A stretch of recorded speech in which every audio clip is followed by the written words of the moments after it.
It was the kind of rain that crept into your bones, cold, steady, unrelenting. The streets of Milltown, Indiana, were nearly empty, except for the dull glow of neon signs flickering in windows of old diners and closed-up pawn shops.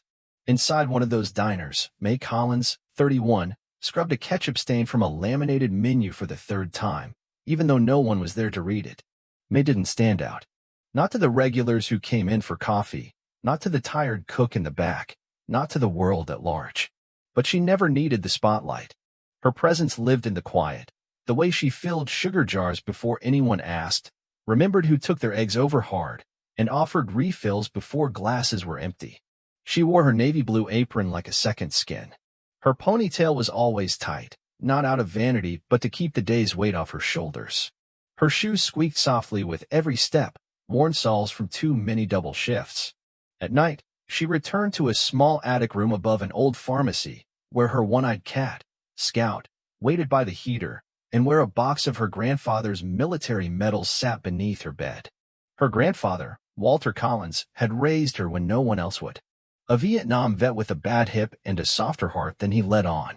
He taught her things that didn't show up in textbooks, like how to hold your head high when you're tired, how to listen with your whole face, and how sometimes the right thing feels like the loneliest thing.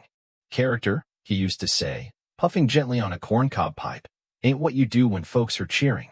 It's what you do when they're not even watching. Mae had lived by that. Not because she was brave, because she didn't know how to live any other way. When her roommate vanished 2 months ago with half the rent unpaid, she moved into that attic room with her cat and a single light bulb that buzzed when the wind blew. She still made it to the diner every morning at 5 a.m. Still brought leftovers home when the cook wasn't looking. Still folded napkins with care, even though the customers rarely noticed. No one knew that she skipped meals some nights, or that she patched holes in her sneakers with super glue, or that she whispered to Scout at night, promising, "We're okay. We're gonna be okay." And on that particular Tuesday evening, wet, gray, and forgettable to most, when a silent man in a tattered army jacket stepped through the door, Mae didn't see a problem. She saw her grandfather, and everything inside her shifted. The door creaked open wider as the man stepped in, his boots squishing softly against the diner floor. He was soaked head to toe, his army green coat hanging off his thin frame like wet paper. A gray knit cap clung to his head, and his left leg dragged behind him in slow, painful rhythm. His eyes scanned the room, not looking for a menu, but for permission to exist. Mae had just wiped down the counter when she saw him. She froze only for a second. Other customers turned away. A few buried their faces in their phones, suddenly fascinated by coffee cups or condensation on the windows. No one offered a glance. No one said a word. The man moved slowly to the far corner of the diner, gripping the back of a booth to steady himself. He didn't sit. He simply stood there, as if unsure whether he was allowed to stay. Mae walked toward him, her dish towel still in one hand. "Evening," she said softly. "Can I get you something warm?" He didn't look up at first. His voice, when it came, was quiet and thick with hesitation. "Just some hot water, ma'am. Maybe a crust of bread. Anything you were going to throw out." Mae blinked. Her chest tightened. It was exactly what her grandfather had described once, a cold night in Da Nang, 1968, when a stranger had shared rice with him without asking for anything in return. He called it the warmest meal of his life. She nodded gently. "I'll see what I can do." Back in the kitchen, a plate of chicken and mashed potatoes sat untouched under the heat lamp, a returned order from a picky customer. Mae hesitated only a moment before she plated it neatly, added 2 slices of buttered toast, and poured a cup of strong black coffee. She carried the tray back out like it was the most normal thing in the world. "This was just sent back," she said with a small smile. "Still hot?" The man blinked, startled. "I can't pay," he murmured. Mae shook her head. "Already covered." He stared at the plate like it might vanish if he blinked. His hand trembled slightly as he reached for the coffee. "You remind me of my wife," he said, eyes glistening. "She used to say, people need warmth most when they look like they deserve it least." From behind the counter, a sharp voice cut through the quiet. "What the hell do you think you're doing, Mae?" She turned slowly. Dale Carson, the diner's owner, was already marching toward her. Heavy-set, red-faced, and always 3 steps from a heart attack, he glared at her like she'd burned the place down. "I told you, we don't feed beggars." Mae stood straight, her hands steady despite the racing in her chest. "He's a veteran," she said calmly. "He asked for hot water and old bread. I gave him what was going in the trash. Trash or not, you don't make that call. You made me look soft in front of customers." Mae looked around. No one spoke. No one met her eyes. "You can take it out of my tips," she said. Dale slammed his palm on the counter, making the coffee cups rattle. "No. You're done. You're fired. Get out." Mae didn't beg. She didn't cry. She just untied her apron slowly, tucked the dog tag the man had handed her into her pocket, and walked to the door. Rain greeted her like an old friend. Inside, the man sat silently, hands wrapped around the coffee cup. He didn't try to stop her. He just whispered as she passed. "You just saved a broken soul, miss. You reminded me I wasn't invisible." That night, Mae Collins walked home in the rain with her apron balled up in one hand and a single cardboard box of her belongings in the other. Her soaked canvas shoes squelched with every step, and her breath made clouds in the air as she whispered softly, more to herself than to Scout the cat waiting at home. "We're okay. We're still okay." But in truth, she wasn't. Not really. She'd just lost her job. Again.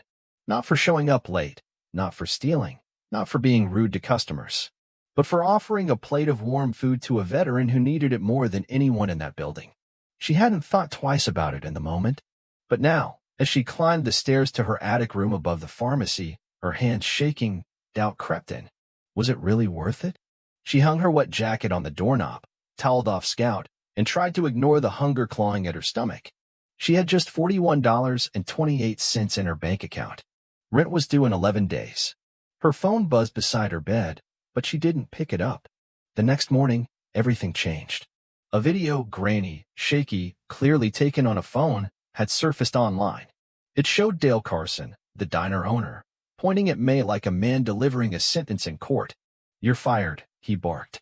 Then the camera caught Mae standing silently. Her face was calm. Her voice didn't shake. "He's a veteran," she said. It was only 30 seconds long, but it spread like wildfire. The first few comments were brutal. She should have asked permission. Restaurants aren't shelters. But this wasn't the first time she gave away food. Mae tried to avoid reading them, but it was impossible. Former coworkers unfriended her. One even messaged her directly, always trying to be the hero. "How's that working out now?" She applied to 3 other diners that afternoon. One said, "Sorry, honey. We can't risk the attention." Another just slid her application back across the counter and nodded at the door. But then, a shift. A comment appeared under the video. "That man she fed? That's my dad. He served 2 tours in Iraq. Now he's sleeping under a bridge because this country forgot him." She didn't. Soon after, another voice joined in. A woman posted a photo of her and Mae at the diner. "Mae stayed late once to make sure I had a ride home when my car broke down. She's the only waitress who ever remembered my name." And then a veteran from the next town overposted a simple message. "She gave him dignity. That's more than this town ever did for us." By sunset, #StandWithMay was trending in 4 states. Local news stations ran the story. National outlets picked it up by morning. The footage of Dale Carson yelling while Mae stood still, quiet, composed, became a symbol, not just of one waitress and one meal, but of how far society had drifted from decency. The next day, Mae sat by her attic window, the dog tag Eli Turner had given her resting in her hand. Her phone buzzed again. A text from an unknown number read, "They're outside." She blinked, confused. Then she heard it, the low hum of engines.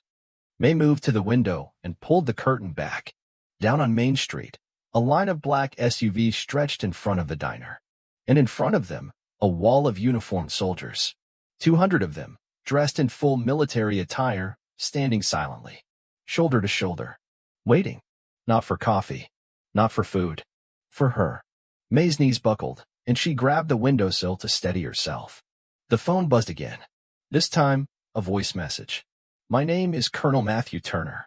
Eli Turner is my father. He told me what you did. He said you reminded him that honor still exists. We're here to return that honor to you." Tears filled her eyes. For the first time in years, she let them fall. She had given something small, a plate of food, a cup of coffee, and now the world was giving something back. Not money, not applause, but something far more powerful. recognition, respect, and a chance to start again. The street outside Billy's diner had never seen anything like it. At 6:45 a.m., just as the town of Milltown usually began to stir, it stopped instead. Cars slowed to a crawl. Pedestrians froze mid-step. Shopkeepers leaned out of windows, their coffee forgotten in their hands. 200 soldiers stood shoulder to shoulder in complete silence, their uniforms pressed, their boots aligned, their eyes fixed on the diner's front door. In front of them stood a man in full U.S. Army dress uniform, chest adorned with medals, his posture unshakable. He waited. Inside the diner, Dale Carson was restocking napkin dispensers when the bell above the door chimed. He looked up, and the blood drained from his face. The officer stepped in.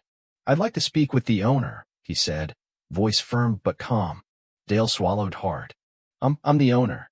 More people began to filter into the diner behind him, civilians, press, curious onlookers. Cell phones were already raised. Live streams had begun. The officer removed his cap. "My name is Colonel Matthew Turner. I'm the son of Eli Turner, the man you refused to serve with dignity." The air snapped like a wire under tension. Dale opened his mouth to respond, but Colonel Turner held up a folded document. A laminated citation. "This is the Silver Star, awarded to Eli Turner for heroism during active combat. In 2007, during a convoy ambush in Iraq, he carried 12 wounded soldiers, including me, out of enemy fire. He refused treatment until every last man was safe." He stepped forward, eyes locked on Dale's. "The man you threw out is the reason I'm standing here today."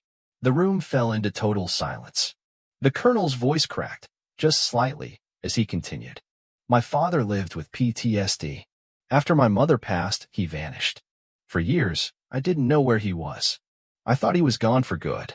And then, this week, I found him again. Not because of some government database, but because a waitress chose to feed him when everyone else looked away." He paused and turned toward the crowd. "This woman, Mae Collins, didn't ask for reward. She didn't know who my father was.